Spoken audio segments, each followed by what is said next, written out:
ایک یونیورسٹی کے ایک کلاس روم میں جہاں لڑکے اور لڑکیاں اکٹھے پڑھتے تھے، پروفیسر صاحب نے ایک لڑکی کو کھڑا کیا جہاں شادی شدہ اور غیر شادی شدہ اسٹوڈنٹ بیٹھے تھے۔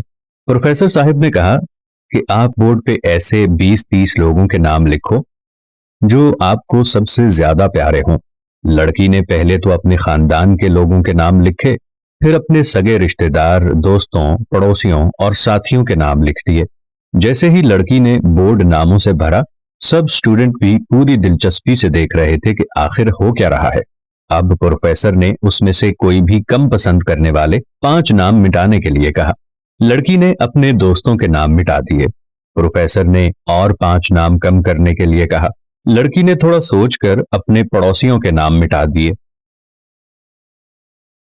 اب پروفیسر نے 10 مزید نام کاٹنے کے لیے کہا۔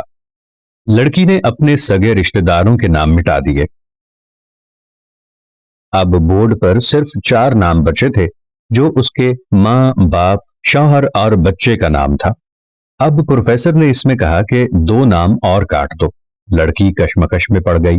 بہت سوچنے کے بعد بہت دکھی ہوتے ہوئے اس نے اپنے ماں اور باپ کا نام کاٹ دیا۔ تمام لوگ دنگ رہ گئے لیکن پرسکون تھے کیونکہ وہ جانتے تھے کہ یہ کھیل صرف وہ لڑکی ہی نہیں کھیل رہی بلکہ ان کے دماغوں میں بھی یہی سب چل رہا تھا۔ اب صرف 2 ہی نام باقی تھے، شوہر اور بیٹے کا نام۔ پروفیسر نے کہا کہ ایک اور نام مٹا دو۔ لڑکی اب سہم سی گئی۔ بہت سوچنے کے بعد روتے ہوئے اپنے بیٹے کا نام کاٹ دیا۔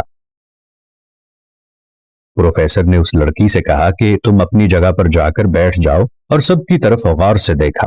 پوچھا کہ کیا کوئی بتا سکتا ہے کہ ایسا کیوں ہوا ہے کہ صرف شوہر ہی کا نام بورڈ پر رہ گیا ہے؟ سب خاموش رہے۔ پھر پروفیسر نے اسی لڑکی سے پوچھا کہ اس کی وجہ کیا ہے؟ اس نے جواب دیا کہ میرا شوہر ہی مجھے میرے ماں باپ، بہن بھائی، حتیٰ کہ اپنے بیٹے سے بھی زیادہ عزیز ہے۔ وہ میرے ہر دکھ سکھ کا ساتھی ہے۔ میں اس سے ہر وہ بات شیئر کر سکتی ہوں جو میں اپنے بیٹے سے یا کسی اور سے نہیں کر سکتی۔ میں اپنی زندگی سے اپنا نام مٹا سکتی ہوں مگر اپنے شوہر کا نام کبھی نہیں مٹا سکتی۔ دوستو، بیوی پاؤں کی جوتی ہرگز نہیں بلکہ گھر کی ملکہ ہوتی ہے۔ آپ اسے ملکہ بنائیں، وہ آپ کو بادشاہ بنائے گی۔ بیوی آپ کی محبت، آپ کا وقت اور آپ کا سچا پیار چاہتی ہے، جو آپ پر اس کا حق بھی بنتا ہے، اور ہمیں ہمارا مذہب بھی یہی سکھاتا ہے۔ دوستو، بیوی کو عزت دینے والے شوہر زن مرید یعنی عورت کے غلام نہیں ہوتے بلکہ ایسی عظیم ماں کے فرما بردار بیٹے ہوتے ہیں جس نے اپنی اولاد کو عورت کی عزت کرنا سکھائی ہو۔ سو لو اینڈ ریسپیکٹ ایچ ادر۔ امید کرتے ہیں ہماری آج کی ویڈیو بھی آپ کو ضرور پسند آئی ہوگی اور ہماری بہن بیٹیوں کے ساتھ ضرور شیئر کیجیے گا، اور خاص طور پر ان بہنوں کے ساتھ تو ضرور شیئر کریں جن کی ابھی نئی شادی ہوئی ہے یا شادی ہونے والی ہے۔ اللہ سے دعا ہے کہ اللہ سب بہنوں کے نصیب اچھے فرمائے، آمین ثم آمین۔ ویڈیو کو لائک تو کر لیا ہوگا دوست، اب مجھے فالو کر کے اپنا دوست بنا لو، ہمیشہ صحیح راہ دکھاؤں گا۔